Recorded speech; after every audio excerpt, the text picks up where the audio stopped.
시간에는 함께 매는 멍에라는 제목으로 함께 말씀을 나누려고 합니다. 사실 여러분, 우리가 이제 신년 특별 새벽 기도회를 하게 되면 왠지 모르게 오늘 마음이 불편하기도 하고, 여러분들은 어떤 마음이셨는지 모르겠지만 저는 7시까지만 하더라도 불과 그런 생각했습니다. 오늘 아무도 안 오시는 건 아닐까, 피곤해서. 혹시 내일 또 새벽 예배 나오시려고 일찍 다들 주무시는 건 아닌가. 또 갑자기 왜 이렇게 날씨가 추워지기 시작하니까 또 날씨 추워지니까 또 안 나오시는 건 아닌가, 뭐 이런저런 생각들이 들더라고요. 이제 그런 모든 모습 속에 보니까 참 왜 이런 우리가 예배하는 것에 있어서 참 하나님 앞에 내가 가는 것을 주저하거나 또 뭔가 나도 모르게 계산하며 나가는 것이 이게 옳은 건가 하는 생각을 하게 됩니다. 사실 우리가 이 수요 예배라는 게 그런 것 같습니다. 한 주간의 어떤 중간쯤에 드려지는 예배인데, 어떤 분들은 왜 수요일에 예배를 드리냐, 왜 한국 교회는 이렇게 예배에 대해서 너무 정말 뭐라 그럴까요? 너무 힘들다 그럴까요? 새벽 예배, 수요 예배, 뭐 우리가 하진 않지만 금요철야 예배, 그리고 주일 낮 예배, 오후 예배, 뭐 이런 식으로 예배가 일주일 동안 내내 이어지는 그런 특성을 가지고 있는 그러한 민족이 바로 이 대한민국이라는 나라입니다. 근데 저는 한편으로 그런 생각을 해요. 우리가 뭐 정치의 어떤 면모를, 그걸 누가 대통령이 됐냐 아니냐 이게 문제가 아니라, 하나님께서 지금까지 그나마 남북이 지금 전쟁 중에, 지금 휴전 중에 있지 않습니까? 이 상황 속에서도 이 많은 사람들이 한국이라는 나라를 인정하고, 한국이 지금 분단 국가이고 아직도 전쟁이 끝나지 않은 나라임에도 불구하고 세계적으로 가장 치안이 좋은 나라라고 정평이 나 있거든요. 경제 발전이나 아니면 지금 뭐 문화나 뭐 여러 가지 모든 면에서 세상에 많은 사람들이 대한민국 하면 대단한 나라라고 그렇게 인정하고 칭찬하는 것을 볼 수가 있습니다. 근데 이러한 나라에 어울리지 않게 왜 하나님이 이렇게 복을 부어주셨을까? 그건 다름 아니라 하나님을 믿는 사람들의 열심과 열정과 또 하나님 앞에 나가고자 하는 그 마음들이 나타나는 거죠. 그게 어떤 걸로 나타나냐면 예배로 나타나는 겁니다. 부족하지만 내가 정말 뭔가를 할 수 있는 일은 아니지만 어쨌든 간에 하나님 앞에 나아가고, 또 하나님 앞에 나가다 보면 왠지 모르게 참 염려하고 근심했던 것도 좀 내려놓게 되는 그러한 시간들이 있는 것 같습니다. 그러다 보니 우리가 정말 예배하는 것이 어떤 때는 좀 쉬고 싶은 마음이 있습니다. 저도 왜 없겠습니까? 저도 늘 고백하는데, 이제 선일교에서 제가 처음 얘기하지만 새벽 예배가 아직도 저는 뭔가 이렇게 습관되어 있지는 않은 것 같아요. 늘 저녁에 잘 때면 걱정하고 근심합니다. 내일 제발 늦지 않게 일어나야 될 텐데, 내일은 새벽 예배 빵꾸 내면 안 될 텐데, 막 그런 생각이 막 들다 보면 저 잠을 빨리 자야지 내일 빨리 일어날 건데 또 잠을 빨리 못 자는 그런 경우가 생기기도 하죠. 근데 여러분, 우리가 예배 드릴 수 있을 때 예배 드리는 것이 저는 복이라고 생각합니다. 그게 최고의 가치라고 생각합니다. 정말 예배 드릴 수 없어서 예배 드리지 못하는 그 상황이 우리 가운데 올까봐 사실 두렵기도 합니다. 근데 많은 사람들이 그렇게 생각하지 않죠. 여러분, 근데 오늘 이 자리에 나올 때 여러 가지 많이 힘든 일도 있었겠지만, 뭐 어려운 일도 많이 있겠지만, 사실 우리 예수님께서는 우리에게 어떤 요구를 하지 않습니다. 어떤 요구를 하지 않느냐는 그 말의 의미는 이런 거예요. 힘드시죠, 집사님? 장로님 힘드시죠? 권사님 힘드시죠? 그래도 나오십시오. 힘내야지. 일어나야죠. 어금니를 꽉 무시고 일어나십시오. 막 이렇게 예수님이 말씀하시지는 않는다는 거예요. 조금만 더 힘내봅시다. 조금만 더 헌신하십시오. 하나님께서는 우리에게 그렇게 말씀하거나 그렇게 권면하지 않으신다는 겁니다. 오늘 예수님은 우리를 어떻게 하냐면 초대하고 계시는데, 어떻게 초대하느냐? 안식으로 초대하고 계시는 것을 볼 수가 있습니다. 오해하지 마시기 바랍니다. 또 안식하니까 또 이제 하나님 나라 가는 것으로 그렇게 오해할 경우가 있는데, 이 안식으로의 초대라는 의미는 뭐냐면 하나님과 함께 할 수 있는, 그리고 하나님과 함께함으로 말미암아 그 모든 것들을 다 내려놓고 하나님과 더불어 기뻐하며 즐거워하며 살아가는 그 삶을 의미하는 겁니다. 사람들이 그 하나님과 더불어 살아가는 그 모든 삶을 이야기하니까 때로는 우리는 그런 얘기를 해요. 아니, 하나님과 더불어 살아가면 이 세상의 어떤 근심, 걱정, 모든 문제, 고난, 걱정들 다 사라지는 것 아니냐? 아니요. 그 고난과 여러 가지 여건과 환경이 우리에게 불리하다 할지라도 그 여건과 환경 속에서도 내가 하나님과 할 수 있다라는 자체가 우리에게 뭐가 되는 겁니까? 기쁨이 되는 거죠. 그러니 세상의 어떤 두려움, 걱정, 근심들 나에게 다가올, 그리고 내가 해결돼야 될 문제들이 나에게 사실은 크게 문제되지 않습니다. 왜냐하면 하나님과 함께하기 때문에 그렇다는 거죠. 그래서 예수님이 오늘 우리에게 계속해서 초대를 하고 계십니다. 수고하고 무거운 짐진 자들아 다 내게로 오라. 내가 너희를 쉬게 하리라 라고 그렇게 말씀하시는 거죠. 근데 이 말씀은 우리가 열심히 이 세상에서 일했기 때문에 뭐 여러 가지 헌신을 했기 때문에 이제 주어지는 보상이 아닙니다. 그저 예수님은 이미 지쳐있는 그런 저와 여러분을 향해서 이리 오라고 지금 초대하고 있는 거예요. 예수님은 이렇게 말씀하지 않습니다. 열심히 있는 사람들만 내게 오라. 정말 헌신한 사람들만 내게로 와라. 그리고 능력 있는 사람들만 내게로 오라. 이렇게 말하는 것이 아니라 정말 예수님께서는 그 모든 삶에 지치고 힘들고 어려워 어떻게 해야 할지 모르는 많은 사람들을 바로 초대하고 계신다는 거죠. 예수님 당시에 이 유대 사회는 정말 그렇지 못했습니다. 사실 어떤 모습이었냐면 이 바리새인들과 서기관들의 그 중심이 어디 율법에 매여 있는, 즉 율법 중심의 그 신앙이라는 것이 그들의 삶의 전체를 짓누르고 있었다는 겁니다. 왜냐하면 우리가 잘 알고 있는 안식일을 지키라라고 할 때 이 유대인들에게 있어서 안식일의 규례가 무려 613가지가 됩니다. 이걸 오늘날 이제 토라라고 그렇게 합니다. 근데 이 613가지 중에 이러이러한 것들은 하면 안 된다라고 금지하는 명령이 365개입니다. 그리고 이러이러한 것들은 실천해라 라고 하는 게 248이에요. 뭔지 외우기 쉽죠. 1년은 365일이니까 365일 동안 뭔가를 하면 안 됩니다. 한 개씩이라도. 이거 외우자고 그렇게 얘기하는 거예요. 그리고 248, 이제 2의 배수로 쭉 올라가죠. 뭐든지 할 수 있는 건 2배씩입니다. 248. 이게 총 합해지면 613개가 되는 거죠. 이 모든 이 법 속에, 이 안식일 규례 속에 이스라엘 백성들이 살아가야 되니 얼마나 힘들겠냐는 거죠. 다시 말하면 이렇게 해야 너희들이 의로워 라고 요구하는 거예요. 이렇게 해야만 너희들이 하나님과 가까워질 수 있어 라고 하는 끊임없는 요구를 이 서기관들과 바리새인들이 만들어 놓은 그 율법 조문 속에 있다는 겁니다. 사실 우리나라도 예전에 좀 그러한 부분들이 있었습니다. 뭐 안식일 되면 저는 어려서 신앙생활할 때 고려측이라는 곳이 있는데 장로교의 고신보다 고신측이라는 이제 남쪽에 있는 교단인데 그 교단보다 더 보수적인 고려라는 그 교단이 있습니다. 제가 거기서 신앙생활을 시작을 했는데 이 주일날 간식을 사러 가면 안 돼요. 돈을 쓰면 안 되는 거죠. 그래서 저는 집에서 걸어서 주일날 30분 걸어갔습니다. 주일학교 교사를 하려고 30분을 걸어가고 뭐 예배 드리고 그리고 저녁에 30분을 걸어서 집에 왔습니다. 왜 돈을 쓰면 안 된다 그러니까 버스 타면 15분이면 갈 거리를 그렇게 걸어갔다는 거죠. 제가 한 번은 토요일에 이제 간식을 준비해 놓고 집에 와야 되는데 모르고 토요일날 주일학교 간식을 준비 안 하고 집에 갔거든요.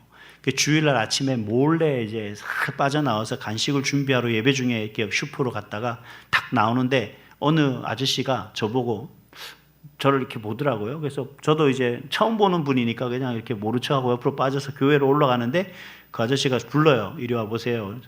그래서 갔더니만 누가 주일날 간식을 이렇게 슈퍼 갔다 오냐 해서 제가 어제 준비해야 되는데 못해 지금 갔다 왔습니다. 얘기했더니 나중에 알고 보니까 그분이 목사님이셨어요. 그 교단의 최고 목사님이셨어요. 저희 교회 이제 설교하러 오시는 거였는데 저는 몰랐죠. 이제 그때. 그래서 제가 혼났던 기억이 있습니다. 근데 이게 마침 율법적인 어떤 모습 속에서 우리 가운데 지켜지도록 그렇게 강요했던 거죠. 그러한 것들이 우리 가운데 과연 끊임없이 요구하는 게 우리가 올바른 거냐? 예수님이요 마태복음 23장 4절에 이렇게 말씀하십니다. 무거운 짐을 묶어 사람의 어깨에 지우되 자기는 이것을 한 손가락도 움직이려 하지 아니한다. 이렇게 얘기합니다. 누가 그렇다는 거예요? 서기관들과 바리새인들이 그렇다는 거예요. 그러한 율법적인 어떤 조문들을 딱 만들어 갖고 우리에게 짐을 확 쥐어놓고 자기들은 손가락 하나 까딱하지 않으려고 한다는 거죠. 그렇기 때문에 여기서 말하는 짐은 단순히 일이 많다, 뭐 인생에 고난이 있다, 뭐 이런 의미가 아닙니다. 하나님께 나아가기 위해 우리가 스스로 짊어져야 한다라고 배운 종교적인 짐이었다는 거예요. 뭐 유대인들은 그런 무거운 짐을 지고 있다는 거죠. 우리도 그런 율법 속에 사로잡혀 있는 거예요. 제가 늘 말하지만 예배 안 하면 죽어 라고 하는 그러한 무게가 우리를 짓누르고 있는 거죠. 내가 기도해야만 살아. 근데 그 기도를 하지 말라는 얘기가 아니라 우리가 이야기하는 마침 예수님 앞에 뭔가 음식점에 가서 주문을 하듯 하는 그런 것이 아닌 정말 하나님과 깊은 교제의 관계가 아니라 오늘 내가 하고 싶은 말 다 쏟아내고 일어나서 슉 하고 나가버리는 그런 기도를 의미하는 겁니다. 이러한 것들이 우리 가운데 뭐냐면 율법적인 나를 짓누르고 있는 종교적인 그러한 무거운 짐이라는 거예요. 그래서 예수님은 마태복음 11장 25절 이렇게 말합니다. 지혜롭고 슬기 있는 자들에게는 숨기시고 어린아이에게는 나타내심을 감사하나이다. 무슨 말이에요? 예수님의 부르심의 대상은 확실하다는 겁니다. 분명하다는 것을 이야기하고 있죠. 예수님은 어떤 사람을 부르시는 거예요? 수고하고 무거운 짐진 자들을 부르시고 계신다라는 겁니다. 다시 말하면 자신의 의, 자기 확신, 종교적 성취로 가득 찬 자들을 오히려 힘을 잃게 되는 거죠. 왜냐하면 나는 충분하다고 생각되니까요. 이제 나는 의로운 사람이라고 그렇게 평가하고 있기 때문에 그렇다는 거죠. 그러나 아무것도 내세울 것 없는 자들이 복음의 대상이 되는 겁니다. 신앙을 지켜야 한다는 부담, 있어야 되죠. 거룩한 부담입니다. 잘 믿어야 한다는 압박, 역시 우리 가운데 있어야 될 어떤 부담이죠. 넘어지면 안 된다는 두려움도 우리 가운데 있어야 되면 좋죠. 가족관계, 책임의 무게, 또 아무도 알아주지 않는 헌신과 봉사의 모든 짐, 특별히 신앙생활을 오래 해온 분일수록 이러한 무게의 짐이 정말 더 클 거라고 생각을 해요. 오늘 새벽에 말씀드렸습니다만 어제와 오늘도 계속해서 우리가 교회를 사랑한다면 이러한 부분들이 우리 가운데 참 많은 짐으로 다가오게 되죠. 그런데 우리는 이렇게 얘기하죠. 그때 이 정도는 내가 감당해야 돼. 내가 무너지면 안 되지. 여기까지 왔는데 이제 와서 쉬면 안 되지. 그래, 끝까지 열심히 한번 해보자. 그래서 지쳤는데도 쉬지 못하고 힘든데도 말하지 못하고 금방 쓰러지고 쉬고 싶지만 버텨온 분들을 향해서 지금 예수님은 말하고 계시는 거예요. 뭐라고요? 다 내게로 오라 라고 그렇게 말씀하신다는 겁니다. 성경에도 보면 지쳐 쓰러진 사람이 있죠. 대표적인 사람이 누굽니까? 엘리야 선지자입니다. 엘리야 선지자는 그 갈멜산에서 그 바알 선지자들과 450명과 싸우죠. 그리고 홀로 맞서 싸우다가 하나님의 능력을 드러냈던 아주 위대한 사람이기도 합니다. 그런데 그가 그 위대한 승리 이후에 그 엘리야는 이세벨의 그 한마디 때문에 어떻게 됩니까? 그 모든 걸 다 포기하고 광야로 도망가는 그러한 사람이 됐죠. 그리고 어떻게 되죠? 그 광야에서 쓰러집니다. 그리고 하나님 앞에 이렇게 말합니다. 여호와여, 넉넉하오니 지금 내 생명을 거두시옵소서. 이제 나 힘들어 죽겠으니까 나 데려가십시오라고 하는 거나 똑같은 말인 거죠. 엘리야는 사실 이제 더 이상 기도할 힘도 남아있지 않고 사명도 열정도 의지도 다 소멸된 그러한 상태에 빠져 있는 겁니다. 정말 번아웃된 상황이죠. 그때 하나님은 엘리야에게 뭐라고 말씀하십니까? 야, 일어나. 너 선지자가 왜 그 모양이냐? 야, 그것도 못 이겨? 너 450대 1 이겼잖아. 근데 이제 이사벨의 그 말 한마디 한다고 해서 네가 그런 모습 보이면 안 되지. 너 왜 그렇게 있어? 일어나. 정신 차려. 라고 그렇게 말하지 않았다는 겁니다. 하나님은 어떻게 했습니까? 그 엘리야를, 천사를 보내서 그 엘리야를 어루만지게 하시고 숯불에 구운 떡과 물을 마시게 하시고 또 먹이시고 재우시고 그렇게 해서 그가 회복할 수 있을 때까지 참고 기다리며 그를 보살펴 주시는 분이 바로 하나님이셨다는 겁니다. 여러분, 하나님은 엘리야에게 사명을 말씀하시기 전에 먼저 뭘 준 거예요? 쉴 수 있도록 허락하셨다는 사실이에요. 우리도 쉼이 필요합니다. 근데 이 쉼이 필요한 게 오늘 예배 안 나간다고 쉬는 게 아니죠. 오늘 기도 안 한다는 게 쉬는 게 아니지 않습니까? 이 쉼이라는 것은 어떤 거냐? 바로 하나님 안에서 하나님의 방식으로 우리가 쉬는 것을 의미하는 겁니다. 지금 예수님이 바로 그렇게 말씀하시는 거예요. 그래서 예수님이 하나님의 방식으로 우리를 쉴 수 있도록 할 테니까 예수님에게 나오라라고 얘기합니다. 누구에게요? 수고하고 무거운 짐진 바로 저와 여러분에게 그렇게 초대하고 계신다는 거죠. 우리는 종종 이런 생각을 합니다. 주님께 가까이 가면 더 잘해야 하는데 말씀을 들으면 자꾸 부담만 늘어나는 것 같습니다. 정말 저 잘해야 될 것 같은데 이 정도면 좀 됐나 싶은데 또 설교를 듣고 성경을 읽다 보면 아직도 멀었나 뭐 그런 생각을 하게 될 때가 많습니다. 또 예배를 드리면 사실 부담스러워요. 오늘 예배 가면 또 목사님이 어떤 결단을 하라 할까 뭐 이런 생각이 많이 들 수도 있습니다. 근데 여러분, 그래서 마음속에는 이런 경계가 나도 모르게 생겨요. 어떤 경계가 생기냐면 또 예배 끝나면 또 뭘 하라고 해야 할지 모르겠네. 이번엔 또 어떤 헌신을 요구받을까? 뭐 이렇게 생각할 수밖에 없죠. 근데 여러분, 예수님은 분명히 말씀하십니다. 뭐라고요? 내가 너희를 쉬게 하리라 라고 그렇게 말씀하십니다. 예수님 안에서의 출발은 더 이상 우리가 무거운 짐을 계속 져왔으니까 또 다른 무거운 짐을 지도록 말씀하시는 것이 아니라 짐을 내려놓으라는 거예요. 우리가 예수님 안에서 쉴 수 있는 그 모습의 첫 번째 방법이 뭐냐 그러면 짐을 내려놓는 것부터 시작하는 겁니다. 내가 그동안 살아왔던 모든 인생 속에서 내 마음의 부담들을 다 예수님 앞에 내려놓을 수 있도록 해야 된다는 거예요. 그게 쉼을 갖는 가장 첫 번째고 최선인 모습인 거죠. 근데 자꾸 우리는 다른 거죠. 말씀을 들으면서 우리 마음에 평온함이 있어야 돼요. 하나님의 말씀을 통해서 우리가 때로는 위로가 되고 격려가 되는 것이고 그 말씀이 우리 가운데 도전이 돼야지 그 하나님 말씀이 우리 가운데 정말 부담이 되고 그 말씀이 때로는 너무 무겁게 느껴진다면 우리는 지금 하나님의 말씀을 잘못 듣고 있는 거죠. 물론 전하는 사람이 잘못 전할 수도 있겠지만 나도 모르게 그 말씀이 우리 가운데 부담으로 되게끔 듣는다면 우리는 그 하나님의 말씀을 하나님의 말씀으로 듣는 것이 아니라는 얘기입니다. 예수님 안에서 출발은 더 무거운 짐이 아닌 바로 내려놓는 것부터 시작해서 또 주님은 우리에게 먼저 더 잘하라고 말하지 않고 먼저 뭐라고 하는 거예요? 가까이 오라라고 이야기를 하죠. 예수님 앞에 가까이 나아갈 수 있는 모습이 바로 저와 여러분의 모습이 되어야 되는 줄 믿습니다. 여러분, 우리가 최선을 다한다라고 그렇게 말하고 그 최선을 위해 살아가고 있지만 예수님은 우리를 그러한 수고하는 자리에 어렵고 힘든 자리에 예수님이 저와 여러분을 초대하는 것이 아니라 정말 은혜로 여러분을 초대하고 있는 거거든요. 그래서 사실 우리가 예배라는 자리가 부담스러운 자리가 돼서는 안 돼요. 제 예배의 자리는 은혜의 자리가 되어야 되는 겁니다.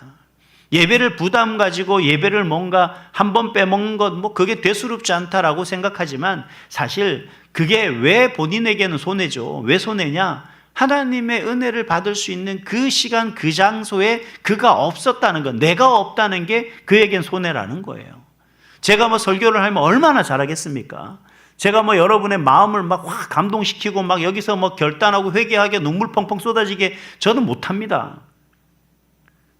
만약에 여러분을 재울 수 있다면 제가 잘할 자신이 있습니다. 근데 하나님의 은혜 속에서는 우리의 삶의 모습이 그러한 뭔가 내 마음의 감동과 감격으로 우리에게 주어지는 게 아니라 우리가 하나님 앞에 나갔을 때 하나님 앞에 모든 것을 내려놓는 그 순간 하나님의 은혜가 우리 가운데 충만하게 경험되어지는 거죠. 이게 바로 예배를 통해 하나님께서 우리에게 주는 쉼의 은혜라는 겁니다. 하나님은 그것을 저와 여러분에게 주시겠다고 하는 거예요. 그래서 어떻게 하라고요? 가까이 나아오라라고 그렇게 이야기하고 계시는 겁니다. 그렇게 가까이 나아갔더니 오늘 예수님이 우리에게 뭐라고 말씀하십니까?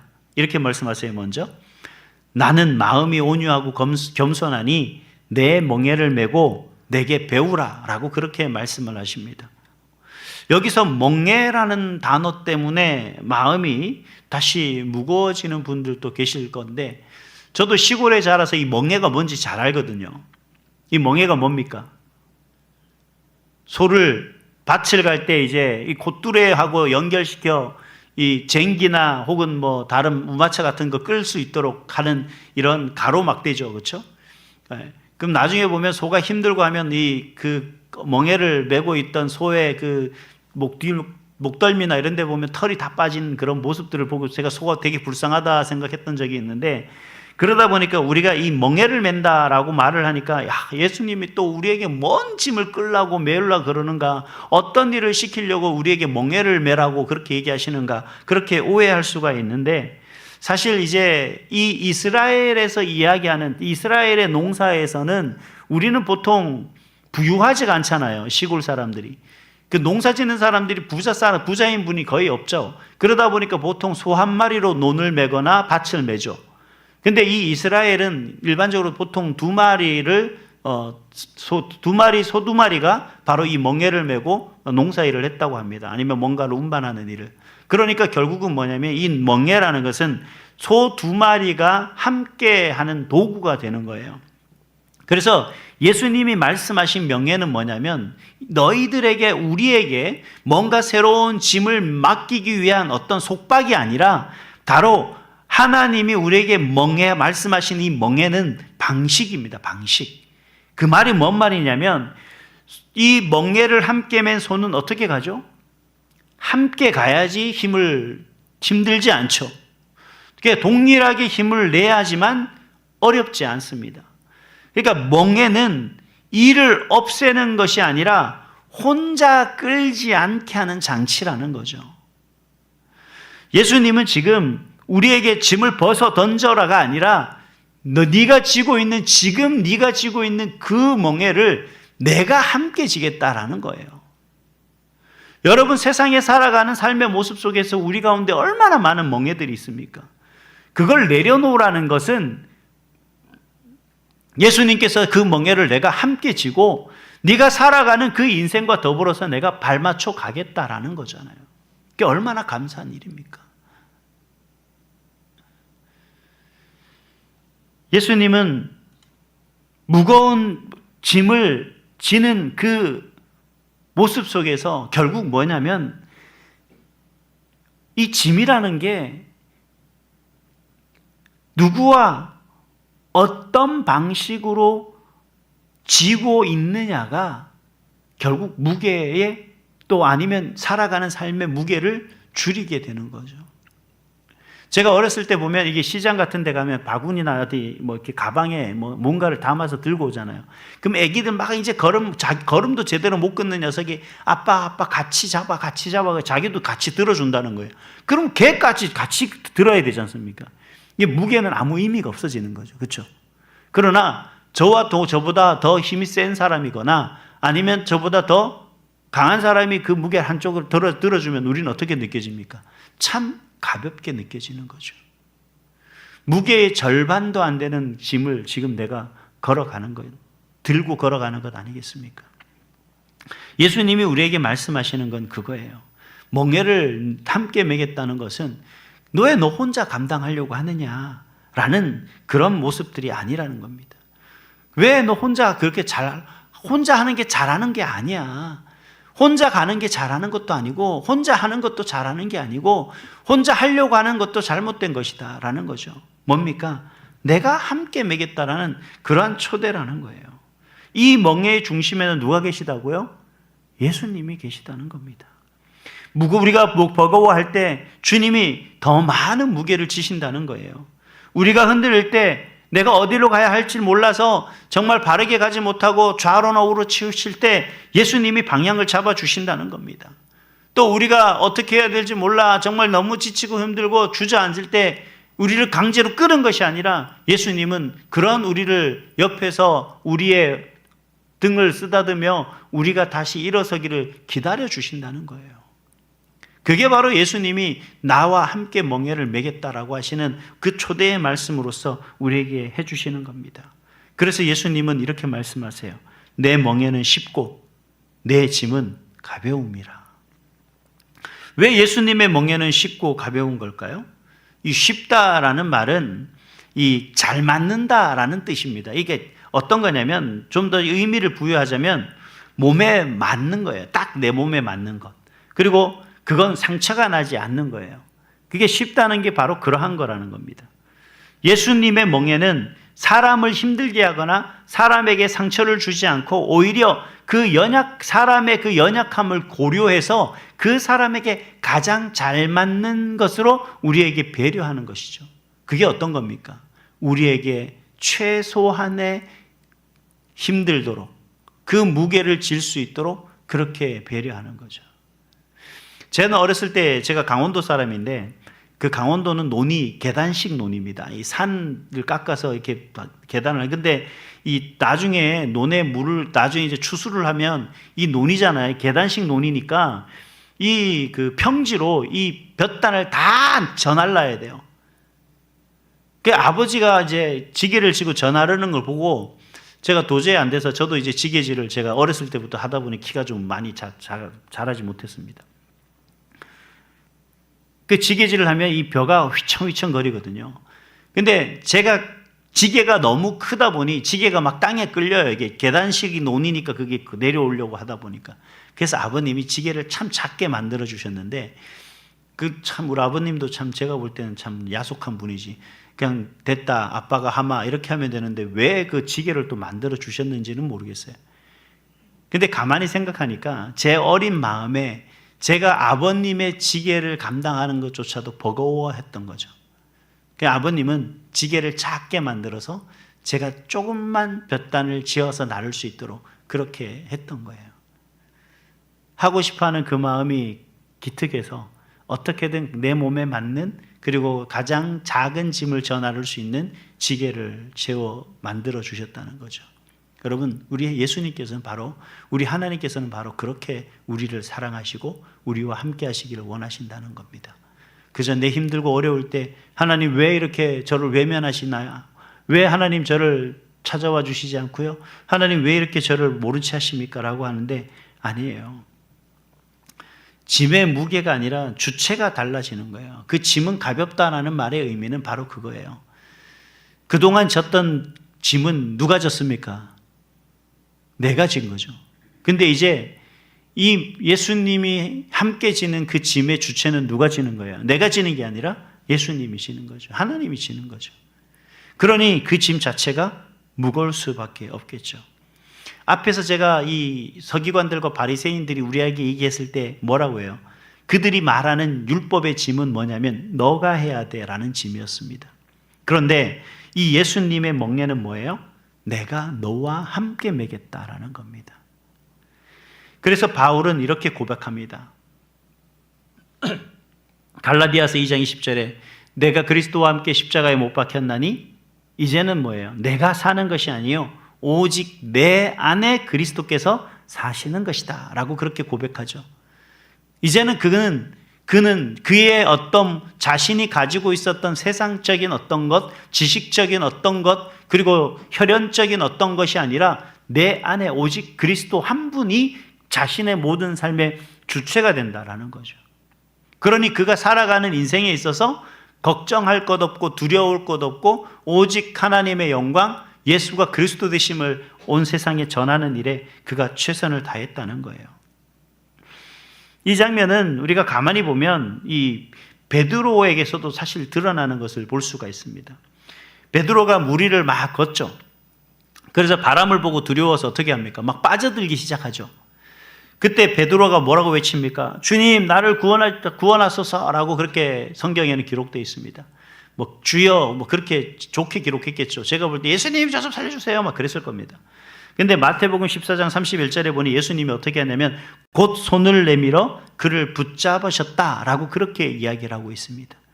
여러분, 우리가 함께 예수님이 멍에를 매 주신다는 것은 바로 그거예요. 바로 우리에게 손을 내밀어서 우리의 삶이 깊이 빠져가는 그 수렁 속에서 우리를 건져 올리시는 그 주님의 모습을 이야기하고 있는 겁니다. 신앙은 혼자 버티는 것이 아니다라는 거예요. 그래서 주님과 함께 매는 멍에입니다. 그래서 우리 신앙의 모습 속에서 우리가 왜 자꾸 하나님을 바라보십시오? 왜 하나님과 동행하는 삶을 살아야 됩니다? 우리가 기도하고 성경을 통해서 하나님의 살아계심을 믿고 지금도 나와 함께 하시는 그 하나님을 의지하십시오라고 하는 이유는 바로 우리는 주님과 함께 멍에를 매야만 이 험탁한 세상 속에서 바로 신앙을 가지고, 바른 신앙을 가지고 살아갈 수 있기 때문에 그렇다는 거예요. 여러분, 오늘 저와 여러분이 이 자리에 나온 것은 우리가 뭔가 결단을 하고 압박하는 자리가 아니에요. 우리가 적도 하나님 앞에서 관계를 회복하는 그런 자리인 줄 믿습니다. 오늘 주님은 이렇게 말씀하십니다. 더 가까이 와라. 내 곁으로 와라. 그 무거운 짐 이제 혼자 지려고 하지 말고 나와 함께 지자. 내가 져줄게. 이제 좀 내려놔. 혼자 져도 안 져도 돼. 라고 그렇게 말씀하고 계시는 거예요. 여러분, 그 삶의 짐, 무거운 어떤 모든 인생의 모든 무거운 짐, 고난의 짐을 왜 여러분 혼자 지려고 하십니까? 우리와 함께 하시는 그 하나님께 맡기시고 그 하나님과 더불어 살아가면 여러분, 우리의 인생이 비록 지금은 가시밭길을 걷는다 할지라도 그 걸음이 참된 기쁨으로 살아갈 줄 믿습니다. 제가 이제 여름이면 아이들하고 어렸을 때 바닷가를 가면 여름에 바다 모래사장이 뜨겁잖아요. 그러면 애들이 저인데 막 달려옵니다. 그러면 제 발등 위에 올라서요. 그러면서 이제 아빠 가자 그러는 거예요. 그러면 제가 양손을 들고 발을 같이 한 발 움직이면 제 발등에 놓고 하면 제 발바닥은 타오르는 듯 뜨겁지만 자기들은 즐겁거든요, 아이들이. 그렇게 같이 걸어가는 거죠. 여러분, 우리의 삶의 모습은 바로 그런 것 아니겠습니까? 우리가 하나님과 함께 하는 게 바로 그런 거거든요. 그 하나님은 바로 그런 우리 때문에 이 녀석아 아빠도 뜨거워 저리 비켜 라고 밀어내는 것이 아니라 그래 발바닥 뜨거워 그래 딱 아프지 않니? 그래 같이 가자 아빠가 데려다 줄게 라고 하며 걸어가는 그 삶의 모습이 바로 하나님과 동행하는 삶의 모습이 아니겠습니까? 함께 멍에를 지는 모습이 바로 그러한 모습인 줄 믿습니다. 그래서 사도 바울은 이렇게 고백해요. 우리가 사방으로 우겨싸움을 당하여도 쌓이지 아니하며 답답한 일을 당하여도 낙심하지 않는다. 왜? 하나님이 나와 함께 하시기 때문에. 우리의 멍에를 함께 지시는 그 하나님이 계시기 때문에 나는 그 세상에 어떤 것도 두렵지 않다라는 겁니다. 혼자가 아니기 때문에 그렇다는 거예요. 사랑하는 성도 여러분, 예수님은 짐 없는 삶을 약속하신 것이 아니라는 거예요. 혼자 짊어지지 않아도 되는 삶으로 우리를 오늘 초대하고 계시는 겁니다. 그걸 우리가 세상을 바쁘게 살다 보니 세상에서 너무 힘겹게 살다 보니까 잊어버릴 때가 많죠. 그걸 어떻게 경험해요? 언제 경험할 수 있습니까? 나와 함께 하시는 하나님, 나와 내 멍에를 함께 지시는 그 예수님이 나와 함께 하신다는 사실을 언제 알 수 있는 거예요? 깨달을 수 있는 거예요. 바로 예배를 통해서 우리는 깨닫게 되는 거죠. 그 예배를 통해서 우리는 알게 된다는 겁니다. 하나님이 나와 함께 하시구나. 그래, 하나님이 나를 이렇게 부르셨구나. 이 시간 우리가 하나님의 말씀을 듣고 그 말씀 가지고 하나님 앞에 기도하며 나가는 그 순간만큼 여러분 마음에 무게의 문제들이 있습니까? 이 순간만큼은 여러분의 모든 것들이 다 내려지는 줄 믿습니다. 오직 한 분 하나님만 바라보기 때문에 그런 것 아닐까요? 지금 나와 함께 하시는 하나님이 내 모든 그 수고와 나의 힘듦과 아픔과 괴로움과 고통과 고난을 잘 알고 있기 때문이다라고 저는 믿습니다. 그 하나님과 더불어 우리의 모든 짐을 함께 지고 나아가는 그런 저와 여러분이 됐으면 좋겠습니다. 그래서 하루를 살고 하루의 삶을 살아가는 모든 인생 여정 속에서 함께 멍에를 지고 가는 나보다 더 많은 무게를 감당하며 나와 함께 걸어가 주시는 그 주님을 기억하시며 날마다 그 하나님께 영광 돌리고 그 하나님으로 말미암아 기뻐하는 그런 저와 여러분의 인생이 될 수 있기를 주님의 이름으로 축복합니다.